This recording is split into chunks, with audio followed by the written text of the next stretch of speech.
interested in religion. So why then are these people not wanting to?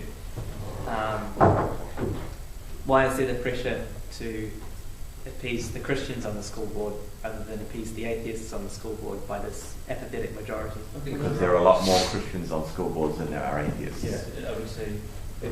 I'm not saying it's obviously what's happening, but I think that's probably a likely thing. Actually, there are a lot more fundamentalist Christians on school boards than there are hard atheists. Yeah, as an atheist, you're less inclined to think that being on a school board is a very good avenue for your expression.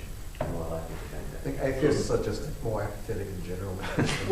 Yeah, often. Often it's more of a case of that atheists don't like forcing their views on other people. Yeah, and then you get Christians and they are in And favour of Christianity is the it. strongest cultural force in this country as well. It's Yeah. sort of like the default. It's like, oh well, if we're going to have a class in school, we'll have a Christian one because that's where Christian. Why do we even need classes in schools? Because surely Christians learn enough at church. You would think. Like, isn't that the point of going to their churches? Do you think it's really aimed at there's a people very who good are reason. already going to church? No. Because I don't think so. Then isn't it? Yeah. Just Okay. And how do you deny it? Very good reason. Atheists knock on your door and go, you know, it's all a bunch of shit. The reason is quite simple, actually. The reason is that if Only you're not a Christian. Christian, like if you know, there's a whole lot of parents out there who are apathetic, like we're talking about, who, like me, actually, to my shame, sent my child along to Christian education because I thought, well, how much harm can they do? Right? And then you find out. So I think it's important to. There are a lot of parents who think, oh, what's the harm, and don't really, you know, their children are going along, they're being indoctrinated with Christianity, but they, you know, the parents themselves aren't. Well, they're not even, you know, lightly Christian, or they're not Christian at all. Could be socially Christian. Yeah, or yes, culturally Christian. So they're not. But and you know, maybe, you know, by culturally Christian, I mean, they may not even go to church, right? So they don't have really any kind of link to. Wasn't it Korea's got one of the world's highest rate of church going, but one of the lowest rate of Christian believers? Because everyone just goes to church for the community. Sounds right. No, it's more that they go 5 times a week. People in Korea do everything to extremes. They also have one of the largest missionary populations. Yeah, it's really, really. I mean, it's like if you are Christian in all capital letters, underlined 3 times with exclamation points. There is no, well, I'm a cultural Christian. That doesn't Really? exist. Wow. It's either or. Wow. So that's why, I mean, they're not trying to. If you're going to church anyway, they've kind of got you. So they're not really concerned about trying to teach the people who are, you know, the parents and their children who are already brought up in that kind of culture. What they're trying to do is capture all the ones which are sort of slipping away from Christianity. They want to be, you know, be indoctrinating the next generation. Evangelize more. The Evangelize. NZARH, or whatever the acronym is, does officially support the values education as long as it's secular though? Yes. What is a values education? Because that's another question. It's like, why does the government schools, why are they teaching values anyways? That seems a bit bizarre to tell kids what to think, whether it's secular beliefs. It's not. I have to be strongly. I'd like to see values education in schools. I think values and ethics are or at least ethics are an important part of an education, and the civic education, educating people to take part in society. There's a difference between civics and ethics, which is talking about the process, and talking about values education, which is telling you should value this. There's a huge difference. Like, I would support teaching ethics. I don't know if I'd support values, because that's telling kids what the government's decided you should believe. That's a distinction I could live with. I don't know. Teaching, like, you know, sort of just really base level philosophy and ethics, that's something different that I support. Yeah. But you don't actually know what values education involves. I mean, you're just assuming that they're being told this is what you must No, do. that's what I'm asking. Like, that's what is values So I think So I think there's some values which are generally accepted as being good. Now we've been having some interesting discussions online about what we mean by shall we say, objective morals, which... So let's not I think There's a majority. generally accepted set of values in New Zealand society that we pretty much all agree with, and they're not they're not going to stretch the brain, but it's probably worth. I don't know whether it's really worth, say, half an hour a week teaching these things. I don't think we need to spend a lot of time teaching. What are they teaching? What is the class? It's just sitting kids saying don't rape people, because that seems kind of. No, it's usually things like, hey, share with your classmates, sharing, compassion, being helpful, things that are relatively helpful to them. Which is all throughout the school culture anyway. Yeah, that's right. You get gold stars for doing that, and you get sent to the naughty corner if you don't. It's a way of making it externally expressed very obviously. Just say. But do you really need that when teachers give you that? And explaining a little bit, like when a different story and everything that has some moral. During recess, and you don't share. Well, it might help though to. It might help to.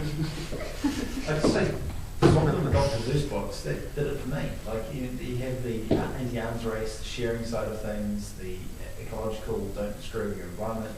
I think you can teach those things in a less structured but a more subtle way. That really is far more impressionable at a younger age. Why do we need to be unstructured about it? Because if the argument is that we're indoctrinating them in something that's not come to the objective. conclusion themselves, right? If you come down and say this is good, this is bad, that's coming from authority figure. We want to put the problem to the kid and let them see the repercussions and come to that conclusion on their own. They've got to. So would you want to give one book that's pro-arms race and one book that's anti-arms race? No, or just you're still wanting to put your values in there. You're just wanting to do it in a more subtle way, I think. I think it's already subtle anyway. It's not like these books are. They're not going in and telling children, "Hey, you've got to be good" or something. The last line of the book is don't build up arms. That's not the last line of the book. You do have to keep in mind. But what I'm that saying we're is, talking if you about want to teach values through that children as method, well. why not do it explicitly? I think we'd have a much better society if we are teaching ethical values in school. If it's really in a critical way, then that would be even better, perhaps. Yeah, that's what I was just thinking. It doesn't have to be, be generous. Generosity is good. It can be like a discussion about values. It can be, analysing these things. What do we think is good and why? So these children are thinking about, why do we do this? Why do we live in this way together, And not just, I don't think a values class is like a rote learning, here, write down this or something. It's more an engagement with the idea directly rather than picking them up through books and stuff like that. I think it could only be positive. I think as far as kind of just practical kind of political solutions, kind of provides a trade-off that undermines the whole argument for the Christian classes, that it's kind of teaching them morals and values. It's like, well, we've got a secular alternative, so why not that? It is a very good kind of trade-off, which is going to make it far easier to get rid of the indoctrination. And then you start to see why the Christian stuff is being taught in schools, and it's not particular, or probably in part for those values, but also for the Christian things. I mean, I think that's where you start to see a lot of opposition. Has anyone been through? Sorry, how many here who've actually been taught in, say, primary school? 1, 2. I think we've all been taught in primary school, but I presume you did. I taught it in the primary school for a little while. Okay, so I've been looking at the materials, and it's really interesting because it is very much prescription based. It's telling you, essentially you'll get an example of God. It's not God. Jesus doing something good. Healing a man or whatever, and saying therefore compassion is good because Jesus did it. They're not. So they don't use the ones with the smiting. That was. So nothing about Sodom and Gomorrah. It's a message from the PR spin. I'll get behind that. They just tend to miss out all the Sodom and Gomorrah and incest and the concubines. Devils into pigs and all that. Satan is everyone's best friend because it's like that comparison chart. It's like God in the Bible. God killed 40,000 people. Satan killed 7. And what will you do when you find your child worshipping false idols? And God, God told no one to think. Don't eat from the tree of knowledge. Not allowed to think. Satan wanted you to think for yourself, and just went like.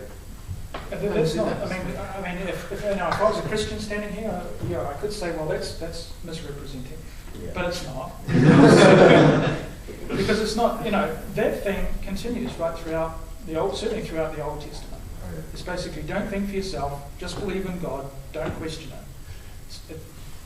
I can't cite verses unfortunately, but that comes through. It's not just a one-off thing where don't eat from the tree of knowledge. It's right throughout the Old Testament. Well, there's an entire book called Deuteronomy, which is hilarious. Deuteronomy. I always call it Deuteronomy. It's a funny book. We judge you based on your pronunciation of biblical names. Feeling so judged right now. I can recommend reading the Bible if you want to laugh. Yeah. And just out of curiosity, in secondary school, how much, I know it's allowed to teach comparative religion things and reading religious texts as context and social studies stuff. But how much do students actually read of the Bible in secondary school here? Just honestly, somebody doesn't know.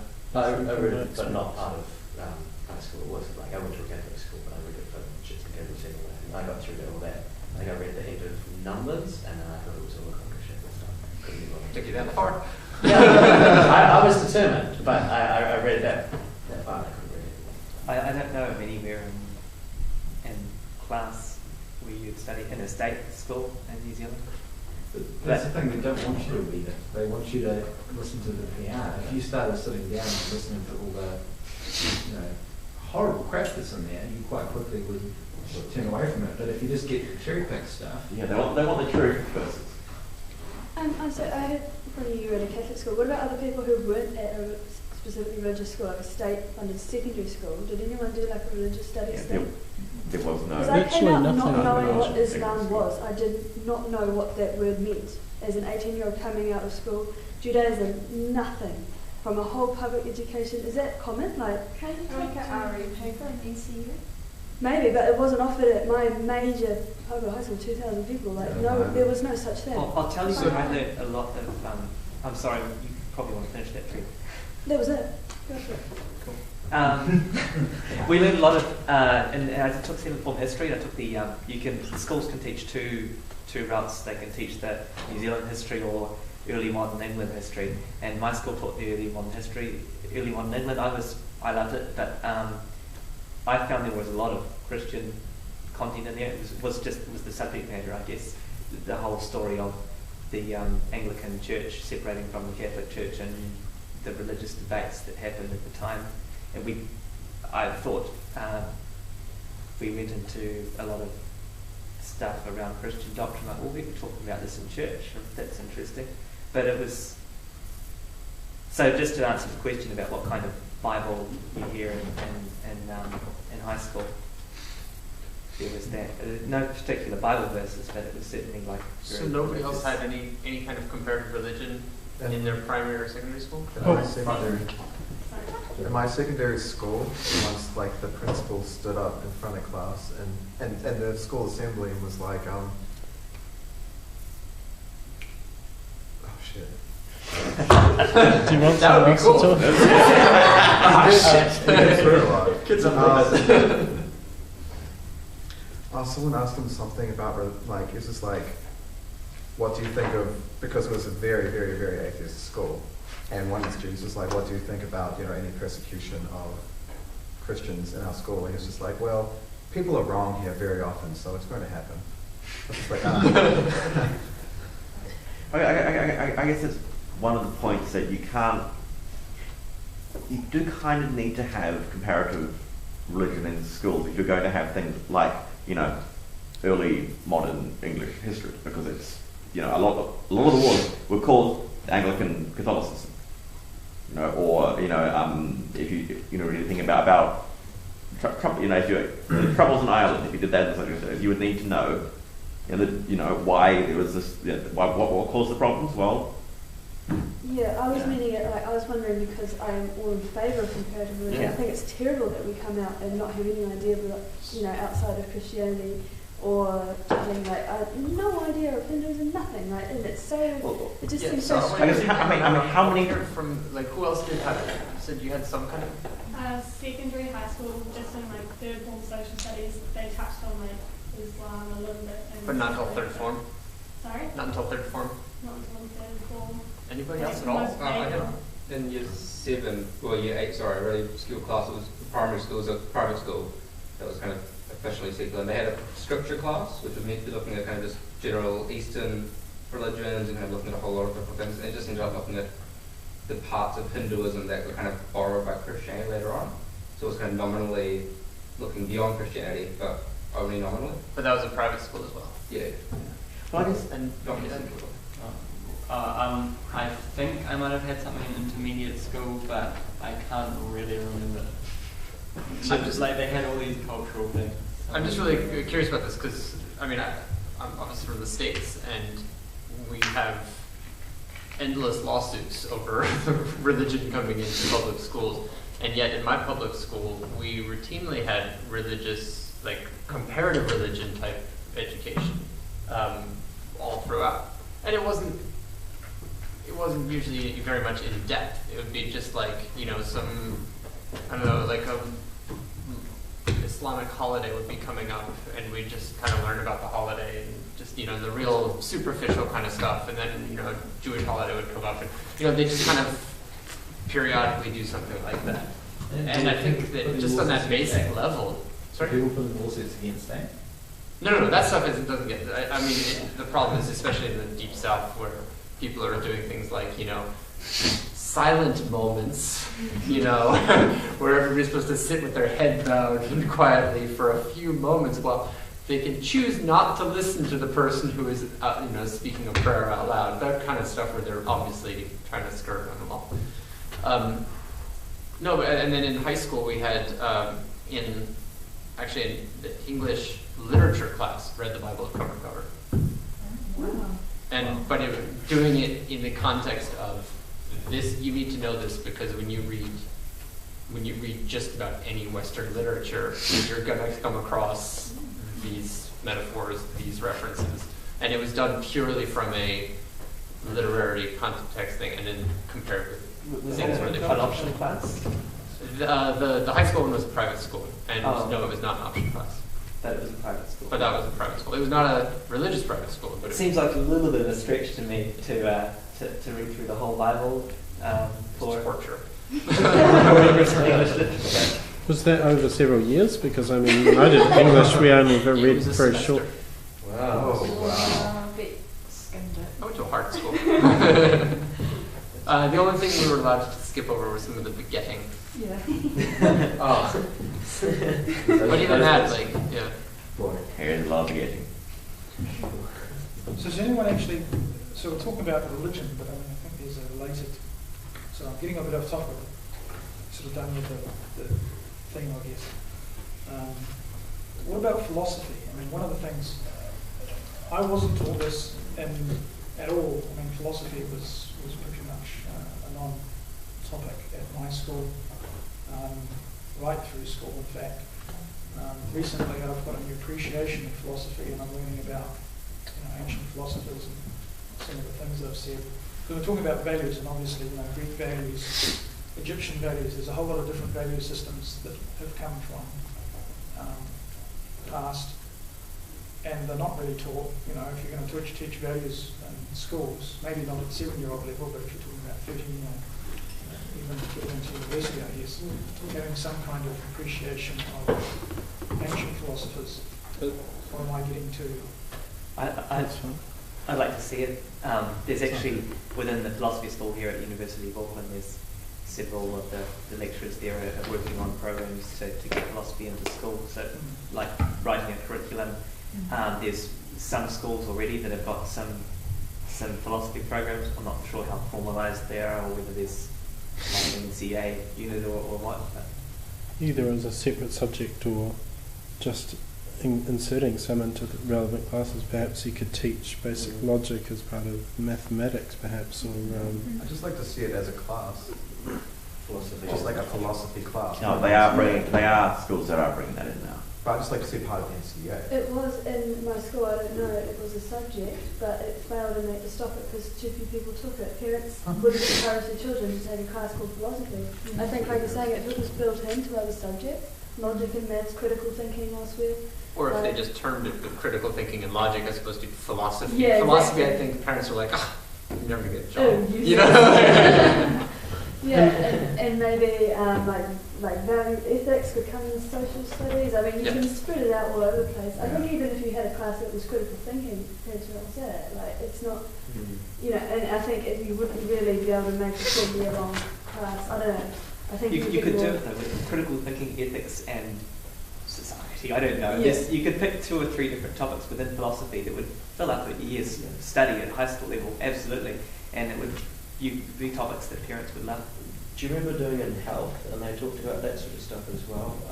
It was a class that we had in 4th and 5th form, and it was a lot of it was nutrition and personal hygiene and sex, and there was a couple of topics like that. But there was also ones that were about social interaction and health and social interaction. And that sort of. It'd be quite easy to include like ethical considerations and that sort of thing. Yeah. So there is already topics that are close to it, so it wouldn't be hard to mix social studies and maths and health and that sort of thing to include more things.